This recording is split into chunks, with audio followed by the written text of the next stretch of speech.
revêtu de gloire. Le Fils de l'homme reviendra. Ouais. Et Quand on a eu la fête la fois dernière, ça nous a beaucoup, enfin ça a été bénéfique aussi pour d'autres personnes le lendemain parce qu'on était allé prêcher dans une église et beaucoup ont été vraiment touchés par, le Seigneur les a vraiment touchés à travers ce message et nous on était vraiment dépassés parce que par la manière dont le Seigneur enseignait et voilà, vraiment on a été bénis par le temps que nous avons passé ici avec vous. Et en fait, je voulais également commencer ce message par un petit témoignage. Au début, je me suis demandé, quand on a commencé ce ministère où le Seigneur me demandait d'aller dans des églises pour annoncer sa parole, et ce n'est qu'avant-hier, je me suis dit, mais... Parce que j'ai constaté que c'est le même message. Qui suis-je dans l'église? C'est-à-dire que le Seigneur veut nous ramener à la parole véritable, à l'église primitive, à l'église première, comment les chrétiens vivaient, comment la Bible dit qu'ils étaient unis. Et puis, pour arriver à là, il faut que le Seigneur, avant d'arriver à là, le Seigneur voulait d'abord exposer celle qu'on appelle l'église, mais qui n'est pas véritablement l'église de Jésus-Christ. Il voulait dénoncer, exposer, ouvrir nos yeux, ou briser les écailles, voilà, qui nous empêchaient de voir la réalité en face. Et je me suis rendu compte que ce message que je véhiculais partout, que le Seigneur me mettait à cœur pour transmettre dans les églises où vous allez, en fait, ce message, c'était le songe que j'avais vu en 2011. Mais je n'avais pas compris. En 2011, j'avais fait un grand songe. Et ce songe-là m'a marqué. Il y a des songes, mais ce songe-là, il m'a marqué. Et je vous explique un peu, dans ce songe, je me suis retrouvé dans une grande ville. Et dans cette ville-là, il y avait des gens, c'était comme le monde. Les gens cherchaient les femmes à gauche, à droite. Et à cette époque-là, je cheminais avec quelqu'un qui était une fiancée à l'époque, je cheminais avec elle. Et puis, dans le songe, je vois, quelqu'un me dit, mais écoutez, mais il y a des femmes, amuse-toi. Elle dit, non, non, non, moi j'ai déjà quelqu'un que Dieu m'a déjà donné. On dit, non, même si Dieu t'a donné, mais quoi? Je dis, non, non, non, j'ai déjà une personne et ça me suffit. Et je vois des gens, le monde, les gens couraient après les plaisirs du monde, ça parlait à gauche, à droite, et je les regardais. Et puis, à un moment donné, je me suis retrouvé, c'est comme si la ville était sur une colline comme ça. À un moment donné, je me suis retrouvé tout en bas. On avait des... Enfin, j'étais descendu et je me retrouve au niveau d'un carrefour. Il y avait deux voies, il y avait deux chemins. Il y avait un chemin qui menait à gauche, l'autre à droite. Et le chemin qui menait à gauche était large. Et puis l'autre chemin, elle était toute étroite. Et puis elle allait tout droit. Et j'étais là, au milieu, dans le carrefour. Voilà, j'étais là. Et puis, tout d'un coup, je vois un groupe de personnes. C'était des gens qui avaient des Bibles, des chrétiens. J'étais content. Et je disais au Seigneur, oh, ils avaient des belles Bibles, ils étaient bien habillés. Et je disais au Seigneur, oh Seigneur, tes enfants, Seigneur. Et le Père me dit, j'entends la voix du ciel qui me dit, qui t'a dit que ce sont mes enfants? Je dis, ah. Il m'a dit, regarde le chemin qu'ils vont prendre. Regarde le chemin, suis-les bien. Regarde le chemin qu'ils vont prendre. Et je les regardais. Ils avaient des grosses Bibles. Ils étaient bien habillés. Tu vois des cravates. Et puis, ils étaient contents. Ils avaient la Bible. Tout ça. Et puis, j'ai vu tout le groupe prendre le chemin de la gauche.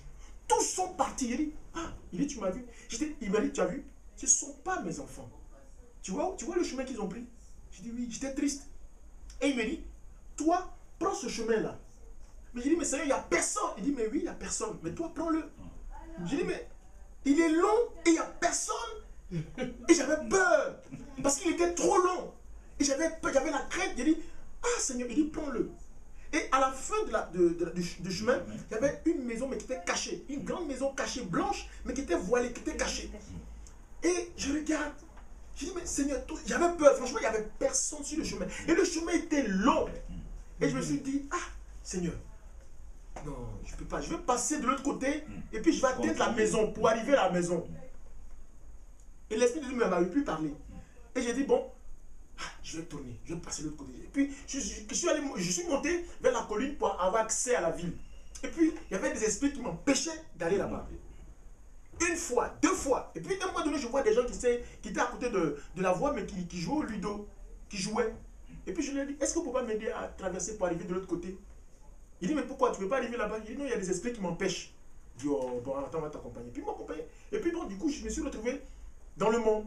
Maintenant, dans le monde, je vois les gens, ça cherchait les femmes, ça buvait, ça faisait la belle vie. Et puis moi, je cherchais comment faire traverser le monde pour retrouver la maison là-bas.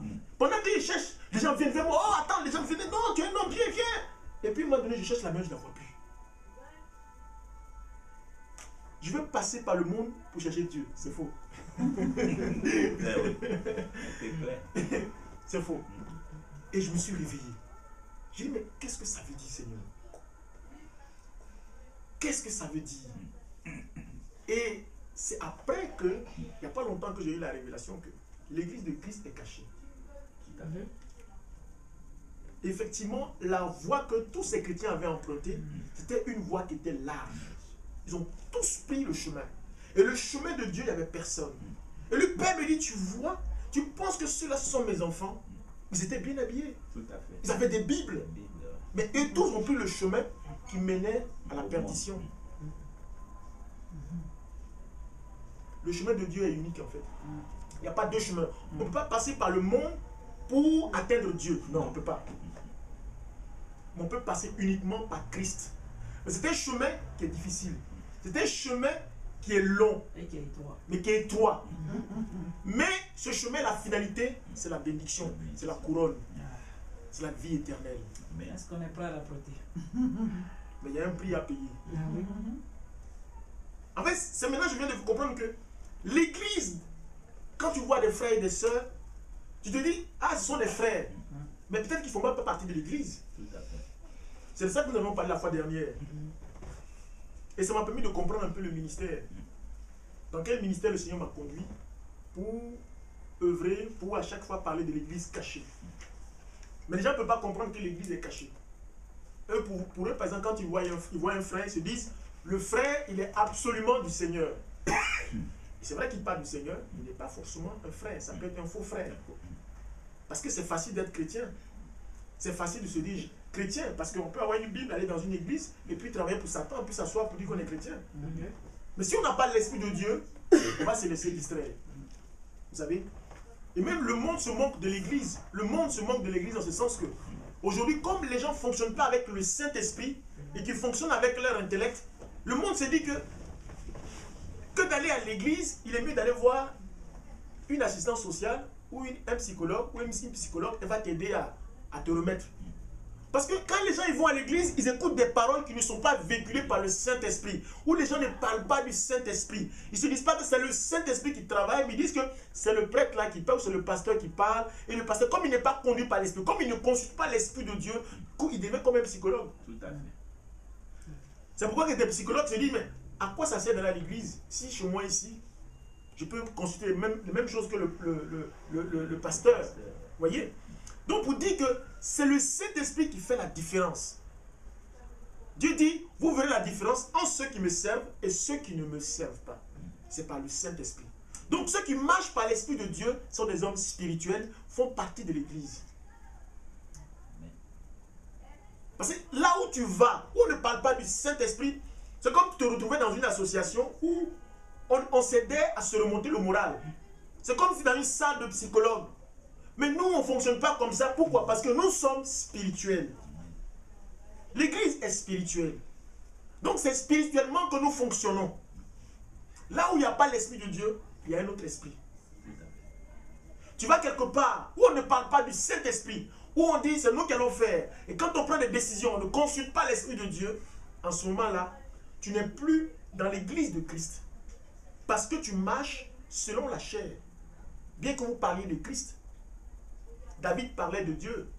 Quand il disait à Dieu, mais Dieu n'était pas avec lui. Il dit, mais Seigneur, tu n'es plus avec notre armée. Tu ne veux plus en guerre avec notre armée.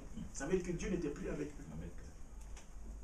Ça veut dire que Dieu, son esprit peut se retirer d'une église, d'une assemblée. Son esprit peut se retirer. Mais quand l'esprit de Dieu se retire d'une assemblée, qu'est-ce qui se passe? Quel esprit qui anime l'assemblée? C'est la question qu'on peut se poser. C'est quel esprit qui anime désormais l'assemblée? Mais la Bible donne la réponse que j'avais dit la fois dernière. Donc, la fois dernière, j'avais parlé de qu'est-ce que l'église. On avait expliqué que l'église, ce n'était pas un bâtiment. L'église, c'est pas seulement ceux qui disent, qui prient Jésus. C'est vrai, c'est ce qu'on peut dire. Mais c'est plus que ça. L'église, c'est ceux qui ont accepté Jésus-Christ et qui marchent selon ses voies. Tu vois? Et on avait dit, ceux qui fonctionnent comme les apôtres de Jésus-Christ, c'était aussi ça comme l'église. Ceux qui fonctionnent comme comment dire ça, comme les Paul, comme les Pierre, etc. Ceux-là, ils font partie de l'église. On avait dit comment aussi reconnaître l'église de Christ. On avait expliqué un peu. Et on avait défini également, s'il y avait une église ou il y avait des églises. On avait dit qu'il n'y avait qu'une seule église à l'époque. D'accord? On avait dit qu'il y avait une seule église. Et il y avait la réponse, c'était dans Éphésiens 4, chapitre 3, verset 6. Il n'y avait qu'une seule église. L'église, elle est cachée. Et Jésus-Christ seul connaît son église. Et on avait parlé également des faux frères dans l'église. Amen. Amen. Donc là, je pense que ce côté-là, on a compris. Ce que c'est que l'église. On a compris que l'église, ce n'est pas un bâtiment. Ce n'est pas parce que quelqu'un dit qu'il est dans le Seigneur, ou là où les gens prient, que forcément c'est l'église de Christ. La fois dernière, j'avais expliqué que dans une église, il y a 100 personnes. Peut-être que c'est une seule personne qui fait partie de l'église de Christ. Et que les 99 autres ne sont pas de Christ. Ils ne font même pas partie de l'église. Ils sont spirituels. Ne disons pas amen à toutes choses. Non. C'est parce que ma copine, elle va dans tel endroit que je dis non, forcément, je vais y aller. Non. On doit être conduit par l'Esprit de Dieu. On doit être conduit par l'Esprit de Dieu. On ne peut pas faire plaisir à un homme, mais plaisir au Saint-Esprit. Parce que quand on marche dans la vérité, c'est l'Esprit de Dieu qui se réjouit. Alors, nous allons un peu avancer ce soir. L'Esprit de Dieu va nous conduire sur la manière dont les premiers chrétiens vivaient. C'est une référence pour nous. Donc on va prendre dans Actes chapitre 2, versets 41 à 44. Et quelqu'un d'autre prendra aussi Actes chapitre 4, verset 32. Une autre personne prendra aussi Jérémie chapitre 32, 39. Et une autre personne prendra Philippiens 1, 27. Donc on commence par Actes chapitre 2, verset 41 à 42. La parole. Eux donc, accueillant sa parole, se firent baptiser. Il s'adjoignit ce jour-là environ 3000 âmes. Et ils se montraient assidus à l'enseignement des apôtres, fidèles à la communion fraternelle. Amen. Non, il finit pas. La Bible dit qu'ils étaient assidus à l'enseignement de qui? Des apôtres. Les apôtres ont reçu un seul enseignement, celui de Christ. Donc, eux, ils étaient assidus à l'enseignement des apôtres. Si tu es assidu à l'enseignement des apôtres, tu vas manifester la puissance de Dieu. Tu vas vivre comme les apôtres ont vécu. Donc, ils étaient assidus, ils étaient attachés à la parole de Dieu. Selon que Christ a demandé à ce qu'ils fassent. Ils étaient assidus. Ça veut dire, tout le temps, ils priaient. Tout le temps, ils écoutaient la parole de Dieu. Tout le temps, comme on le fait ce soir. Et c'est comme ça que l'Esprit de Dieu se manifestera. Et c'est comme ça que la puissance de Dieu va agir. C'est comme ça que Dieu va révéler les choses cachées. Dieu dit, invoque-moi, je te répondrai. Je t'annoncerai des grandes choses, des choses cachées, des choses que tu ne connais pas. Mais pourquoi Dieu il dit, et Dieu ne te révèle pas ce que toi tu attends de lui? Ça veut dire que tu n'es pas à la bonne position. Ça veut dire que tu n'es pas au bon endroit. Ça veut dire que tu es à côté de la plaque. C'est pour ça que Dieu ne peut pas te révéler ce qu'il a promis de te révéler. Sinon Dieu on le traitera de menteur. Il dit, invoque-moi, je te répondrai. Je t'annoncerai des grandes choses, des choses cachées, des choses que tu ne connais pas. Je te révélerai. C'est important. La fois dernière, c'était hier, j'avais rencontré un ami. Et puis, mon ami me dit, quand je l'ai rencontré, on parlait un peu dans le domaine de la profession. Et puis, je dis, mais toi, mais pourquoi tu fais ça? Il dit, je ne sais pas qu'est-ce qui m'arrive. Il dit, je sais qu'il y a quelque chose qui ne va pas dans ma vie. Et puis, il dit, mais j'ai l'impression comme si c'est de la sorcellerie, quelque chose de lourd. Et puis, je sais que c'est pas... Il dit, mais tu sais, et puis tu es assis. Il dit, oui, mais je ne sais pas. Il dit, mais tu n'as pas de pasteur catholique. Il dit, mais cela, il ne s'occupe pas de moi. Il dit, tu dis que tu es chrétien, tu sais que tu es insatisfait, mais malgré ça, tu es assis. Et puis, tu ne dis rien, ça ne te dérange pas. Tu ne prends pas de temps pour demander à Dieu. Il dit, je ne me pose pas des questions, mais je sais au fond de moi qu'il y a quelque chose qui ne va pas. Et il ne pose aucun acte pour dire, j'ai fait ça et je sais que ça va changer parce que mon Dieu travaille. Non, il est assis. Il sait qu'il est insatisfait. Il sait qu'il est dans une mauvaise position, mais il est là. Il sait qu'il est lourd, il sait que sa vie est bloquée, mais il est là et ça ne lui dit rien. La Bible dit que Christ est venu pourquoi? Il est venu pour apporter la liberté, pour briser les jougs, pour la restaurer, pour annoncer une vie nouvelle. Donc on ne peut pas être chrétien et puis au fond de nous on est lourd et puis on est assis. Quand on sent quelque chose qui ne va pas, on se lève. Quand on sait que quelque chose ne va pas, on se lève, on dévance l'aurore. On dévance l'aurore. On se lève tard pendant la nuit. On dit Seigneur, si tu ne me bénis pas, moi je ne me lève pas. Moi je ne dors pas. Seigneur, manifeste-toi. Seigneur, agis. Seigneur, manifeste ta puissance. Seigneur, tu as dit et tu vas le faire. Parce que tu es le Dieu qui ne ment pas. Là, on dit que cette personne est dans une... Elle se trouve à la montagne de l'Éternel. Cette personne, elle attend la gloire de Dieu. Elle est dans une dimension où Dieu doit agir. On dit, mon frère, Dieu agit, t'inquiète pas. Dieu se manifeste. On dit, cette personne, elle est à la montagne. Elle attend le son de Dieu. Elle attend la puissance de Dieu se manifester. Elle attend le temps de Dieu. Mais tu sais que ça ne va pas et puis tu es assis. Et puis tu dis rien. Et puis tu dis, oui, je sais, mais... Et dimanche, je suis à l'église. L'homme spirituel, il ne doit pas se comporter comme ça. Donc hier, je lui ai fait quoi? C'était avant-hier. Je lui ai fait comprendre que non, tu as la mauvaise position. Parce que quand tu es chrétien, tu ne fonctionnes pas comme ça. Il dit oui, c'est vrai. Il dit que c'est maintenant que je commence à prendre conscience de ce que tu me dis. C'est maintenant qu'il prend conscience que effectivement c'est pas normal. Parce que la vie chrétienne, c'est quoi? C'est une vie où le Seigneur nous amène à être totalement satisfait. C'est pas le fait d'avoir des milliards, mais tu as la paix, tu as la joie, tu es libre. Tu dis waouh. Même s'il doit manger même 1 euro, mais je suis heureux de manger 1 euro. Je suis fier parce que je me sens bien. Parce que tu peux avoir 1 million et puis être malheureux. Donc il faut qu'il y ait en nous une satisfaction, une paix, une joie que Dieu nous donne. Pour dire, vraiment Seigneur, tu es dans ma vie.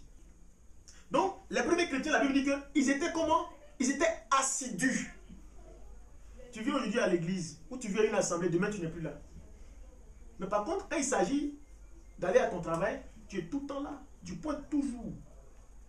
5 jours sur 5, tu pointes. Mais quand il s'agit d'aller adorer Dieu un jour, tu ne peux pas. Tu as dit non, je dis, mais il y a 2 dimanches, je suis parti, ou 2 samedis, je suis parti, l'autre samedi, là, moi, je suis fatigué. Ah bon, pour Dieu, tu ne pointes pas? Non. Mais pour les hommes, tu pointes 5 sur 5. Or, la Bible dit qu'ils étaient assidus. Ça, c'est un caractère important. Ensuite, ils se montraient assidus à l'enseignement des apôtres, fidèles à la communion fraternelle. Fidèles à la communion fraternelle. La communion fraternelle, c'est le partage. C'est le partage. Chacun est serviteur l'un de l'autre. Chacun est serviteur l'un de l'autre. Dieu ne dit pas, non, lui là, il est plus grand que l'autre. Non. Ah non, il est plus important que l'autre. Non. Nous sommes tous des frères dans le Seigneur. Même si c'est l'autre qui est le pasteur ou le manché serviteur, mais nous sommes tous des frères. Il ne doit pas avoir de barrière. Non, non, c'est moi qui suis à la tête. Non, non, non, non, avec Dieu, il n'y a pas la tête. Il dit, soyez des serviteurs les uns les autres. Jésus a lavé les pieds de ses disciples. Il dit, je vous ai lavé les pieds. C'est pour que vous aussi, vous puissiez laver les pieds pour vos frères. Amen. On doit être serviteurs l'un pour l'autre. C'est ça la communion. La communion, on est un. On est un. C'est ça la communion. Mais dès l'instant, on dit, oui, c'est une hiérarchie. C'est-à-dire qu'il y a d'autres qui dominent, d'autres sont en bas. Et celui qui est en haut, il dit, non, moi, je ne peux pas me mettre avec celui-là. Ça, c'est un petit. Donc, où est la fraternité? L'église est devenue comme une organisation. L'église est devenue comme une entreprise. Où il y a des chefs et il y a des esclaves. Où d'autres travaillent pour envoyer au chef et puis le chef se nourrit. Et même quand tu l'appelles frère, il dit non, je ne suis pas ton frère, je suis ton pasteur, ton évêque. Je suis ton évêque, je ne suis pas ton frère. Appelle-moi évêque. Mais on est frères. Aussi, il n'y a pas évêque là-bas. La Bible dit qu'au ciel, nous serons comme des anges, nous serons comme des frères et des sœurs. Donc déjà, le royaume des cieux est là. Si l'église est là, c'est que le royaume des cieux est déjà là. Donc on vit déjà comme des frères. Aussi, il n'y a pas de... C'est lui qui est le bishop ou pasteur, principal ou mon chef. On est des frères. Pourquoi je t'appelle frère et puis ça te dérange? Amen. Vous voyez?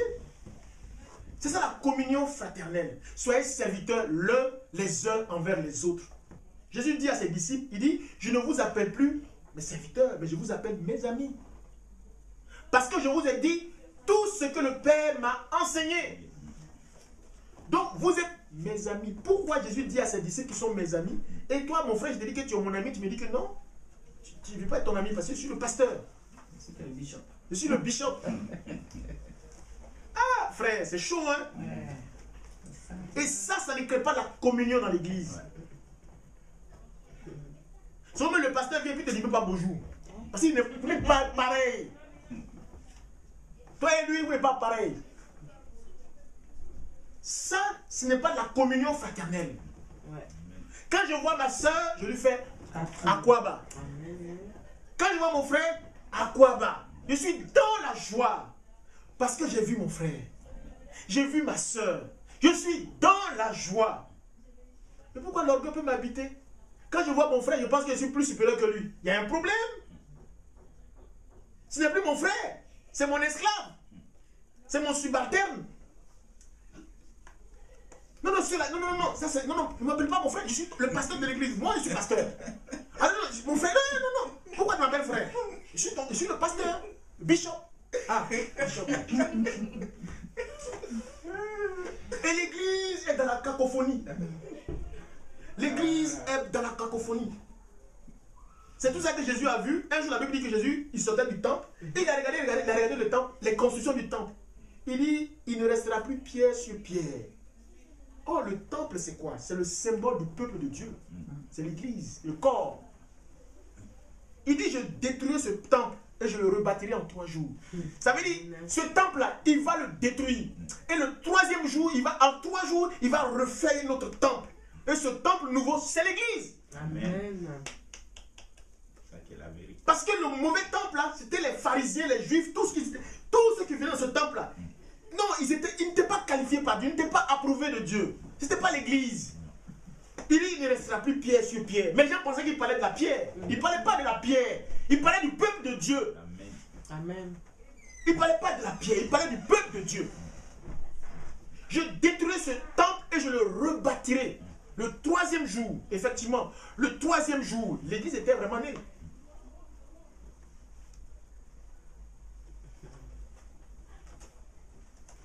Et la vraie église, c'est ceux qui marchent selon les voies de Christ. Ceux qui marchent selon la parole de Dieu. Ceux qui sont obéissants à la parole de Dieu. Au dernier jour, on ne dira pas, parce que le frère là, il prie beaucoup, donc il sera sauvé. Non, on dit il prie, on dit c'est parce qu'il est obéissant à la parole de Dieu. C'est ceux qui obéissent qui seront sauvés. Ce n'est pas ceux qui prient tous les jours, qui jeûnent, qui seront sauvés. C'est ceux qui obéissent. Or, pour obéir, il faut d'abord, il faut prier, il faut méditer, il faut jeûner pour avoir la vie éternelle. Pour obéir à la parole de Dieu. Ah non, non, je prie. Même si je pêche, je vais demander à Dieu, je vais prier, faire 2 jours de jeûne, il va me pardonner. Tu penses que c'est parce que tu as jeûné que Dieu va te pardonner? Dieu, c'est parce que tu as jeûné. C'est parce que tu as jeûné pendant des heures où tu as prié que Dieu va t'approuver. Dieu va t'approuver parce que tu es obéissant à la parole de Dieu. Et ceux qui sont obéissants, c'est ceux-là que Dieu agrée. Et l'obéissance nous donne de l'autorité. Quelqu'un qui est obéissant, l'Esprit de Dieu se réjouit en lui tous les jours. Et il devient une autorité. Parce que l'Esprit de Dieu l'a investi. Il se réjouit. Il dit, ça c'est mon serviteur, ça c'est ma servante. Parce que la personne, elle est obéissante à la parole de Dieu. C'est cela. Mais ce n'est pas parce que la personne, elle prie tous les jours. Tous les jours, elle prie. Toujours, elle est dans le temple. Toujours, elle est dans le temple. Mais elle n'obéit pas. Donc, ce n'est pas parce que la personne prie tous les jours que l'Esprit de Dieu est avec elle. Mais c'est parce que la personne est obéissante à la parole de Dieu. Elle est obéissante à ce que Dieu dit. C'est en cela que l'Esprit de Dieu est là. C'est l'obéissance à la parole de Dieu. C'est en obéissant à la parole de Dieu que l'Esprit de Dieu, il vient s'investir en nous et il opère. Parce qu'en obéissant, on fait la différence. Parce qu'en obéissant, on fait la différence. Quand un enfant de Dieu arrive dans un milieu, même les hommes du monde, Ils ont la révélation que lui là. Non, il dit toi, mets-toi à côté. Dès que tu es dans un milieu, les gens quand ils parlent des trucs qui sont pervers, ils se taisent. Ils ne savent même pas qui tu es. Mais l'Esprit de Dieu fait que l'Esprit de Dieu convainc à leur esprit que lui là est différent. Ou celle-là est différente. Donc ils se taisent. Pourquoi? Parce que tu es obéissant. Donc comme tu es obéissant, alors il y a une autorité qui s'investit. Il y a la puissance de Dieu qui vient en toi et qui fait que les hommes, ils voient. Leur esprit témoigne que tu es un enfant de Dieu. Mais l'Esprit de Dieu, c'est l'autorité de Dieu. C'est Dieu lui-même qui vient en toi, qui s'investit en toi, qui donne de la puissance, qui impose le respect. Quand les gens te voient, même qu'ils ne sont pas chrétiens, ils disent non, on se tait. Ils arrêtent leur causerie. Ils te regardent. Parce que tu es différent. Il y a une autorité supérieure qui est venue. On fait silence. Tout fait silence. Mais pour avoir tout ça, il faut être obéissant à la parole de Dieu. Au fait, moi je ne veux pas confondre l'obéissance à l'homme et l'obéissance à Dieu. Ça veut dire par exemple, si je suis dans un ministère, par exemple, voilà, moi mon prophète, mon pasteur va me dire de faire comme ça que Dieu lui a dit. Voilà, j'obéis à ce qu'il m'a dit ou bien... Voilà, c'est ça en fait, c'est cette nuance-là que moi je veux comprendre. Mais en fait, d'abord, la première des choses, quand je parle d'obéissance, voilà, je connais la parole de Dieu. Oui, Voilà. Oui. Dieu dit ça, oui. Tu obéis. Oui. Maintenant, il y a l'autre forme d'obéissance, obéissance parallèle. L'homme de Dieu te dit, fais ça. Mais Dieu te dit, non, il ne faut pas faire ça. Tu vois? Tu obéis à Dieu. Tu lui dis, ah, homme de Dieu, voilà ce que Dieu m'a dit. Dieu m'a dit de ne pas faire ça. On appuie sur la parole. Par exemple, toi, par exemple, tu vas, l'homme de Dieu peut te dire, fais ça. Or, la parole te dit non. Ou l'Esprit de Dieu peut te dire, ma fille, non, ne fais pas. Humblement. Déjà, quand tu es humble, tu obéis à Dieu déjà. Parce qu'il ne peut pas être rebelle. L'Esprit de Dieu n'est pas rebelle. Quelqu'un qui a le Saint-Esprit et qui est rebelle n'est pas de Dieu. Tout à fait. Jésus. Amen. Tu vois? Alléluia. Donc, tu ne vas pas faire l'homme de Dieu. Oui. C'est profond, c'est bien. Pourquoi? Parce qu'il y a un témoignage, il y a un exemple palpable même que j'ai eu il y a, disons, 3-4 jours sur Jésus-Christ TV. Amen. Il y a un homme de Dieu en Côte d'Ivoire qui se dit homme de Dieu, qui dit de ne pas chercher à connaître Dieu, de ne pas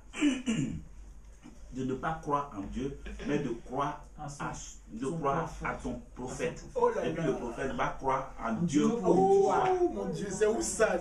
Et avec ça, il y avait dans l'assemblée, les gens approuvaient, ils disaient Amen, Ils ils applaudissaient. Ils Parce qu'ils acclamaient. n'ont pas la connaissance. Je vous dis qu'il faut, si tu ne connais pas la parole, mais tu vas croire en ce que cet homme de Dieu dit.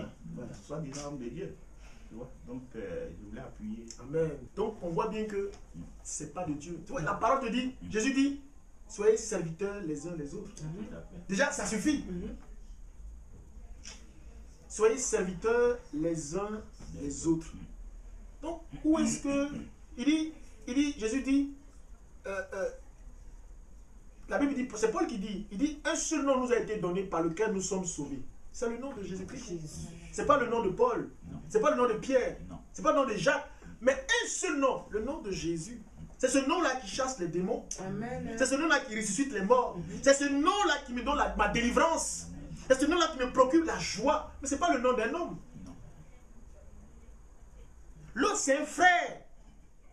Il est pasteur, c'est un frère. Il est prophète, c'est un frère. Il est diacre, c'est un frère.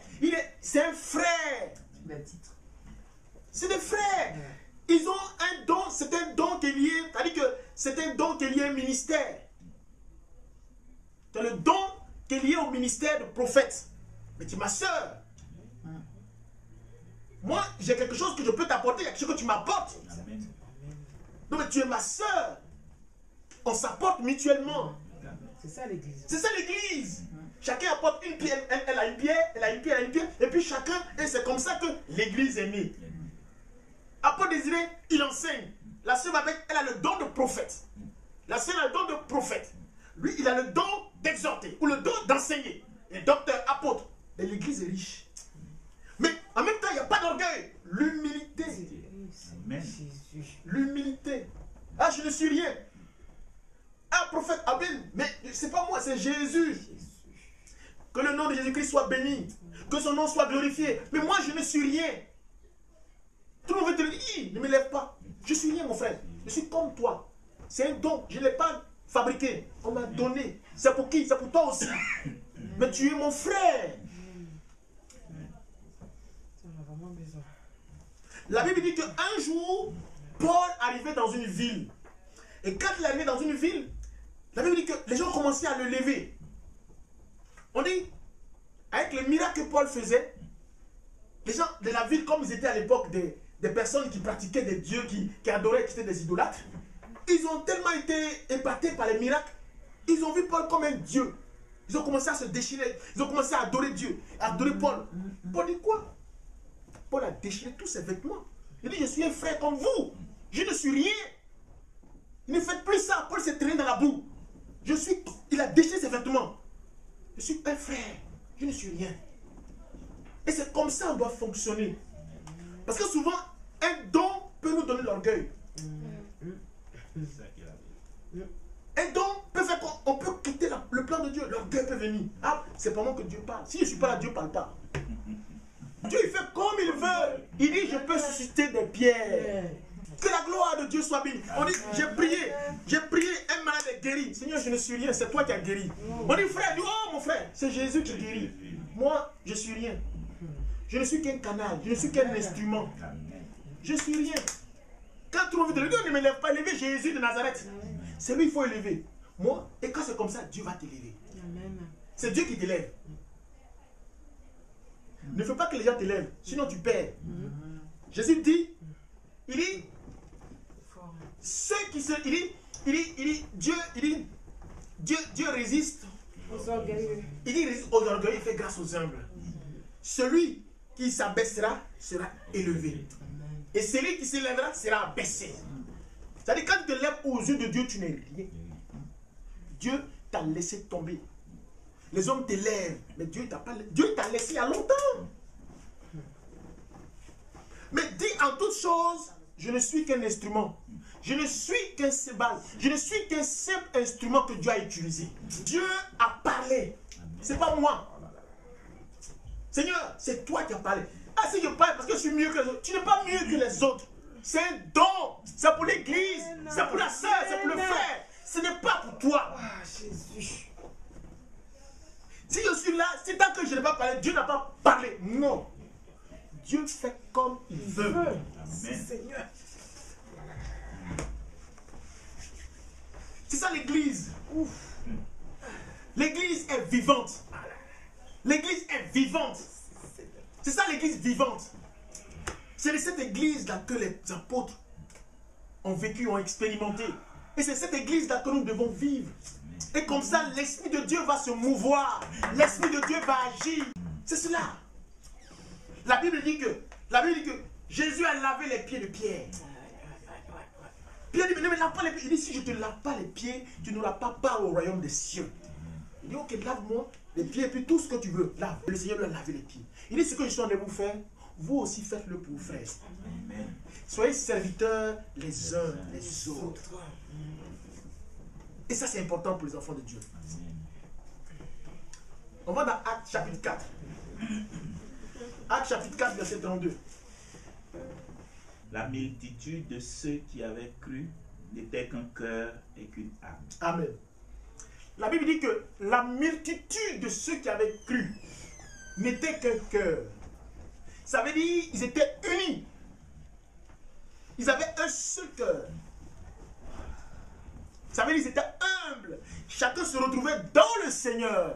Mais ne dis pas, je suis supérieur à l'autre. Non. Je suis mieux que l'autre. Non. Moi, j'ai eu un son, donc je suis mieux que les autres. Non. Si j'ai eu le son, c'est pour les autres. C'est pour que tu le partages. Pour le bien de l'Église. C'est pour le bien de l'Église. C'est ça. Donc, tout ce que nous avons, l'Église était un cœur, une âme. Une âme, ça veut dire une seule personne. Est-ce qu'aujourd'hui, les églises sont comme une seule personne? L'église, ce n'est pas l'église que nous voyons. On dit, dans cette église-là, il y a quelqu'un qui prêche. Là-bas, là, il y a quelqu'un qui prophétie. Là-bas, il y a l'autre qui guérit. Mais pourquoi ils ne peuvent pas se mettre ensemble pour servir l'église seule? Pourquoi? Si tu as le don de guérir, c'est pour l'église. Si tu as le don de prophétie, c'est pour l'église. Si tu as le don de ceci, c'est pour l'église. Mais mettons ça tout ensemble pour que l'église soit vivante. Non. Si moi j'ai le don de guérir, moi j'ai créé mon église. Ah. Parce que tu as le don de guérir, donc tu veux sortir de l'église pour aller créer ton église parce que tu veux dominer les gens. Pourquoi on parle de toi? C'est ça qu'elle a fait. Oh, le don de guérir, c'est pour l'église. Le don de prophétiser, c'est pour l'église. Le don de révélation, c'est pour l'église. Le don de comment dire ça? Le don d'enseigner, c'est pour l'église. Le don de songe, c'est pour l'église. Le don de vision, c'est pour l'église. Tu vas où? Tu vas où? C'est un don. Tu n'as pas payé pour ça. C'est pas parce que tu as jeûné 40 jours que tu as pensé que le don que tu as là, c'est pour toi. C'est faux. C'est parce que Dieu a fait grâce. Il fait comme il veut. Donc la Bible dit qu'ils étaient d'un seul cœur et d'une seule âme. Voilà l'église. Voilà l'église. On va lire dans Jérémie chapitre 32, verset 39. Je leur donnerai un seul cœur et une seule manière d'agir, de façon qu'ils me craignent toujours pour leur bien et celui de leurs enfants après. Amen. Il dit, je leur donnerai un seul cœur, une seule âme, un seul cœur. L'église doit avoir un seul cœur. L'église doit être unie. L'église doit être unie. Mais une église qui est divisée, ce n'est pas l'église de Christ. L'église de Christ est-elle divisée? Non. Christ est-il divisé? Non. Est-ce qu'il y a le bras de Christ là-bas? À Paris, l'autre bras ici à Colombes, l'autre bras, je ne sais pas, à Bussy-Saint-Georges, quelque part? Non. Christ, il est un. Il dit, je leur donnerai un seul cœur, un seul esprit, de sorte qu'ils me craignent.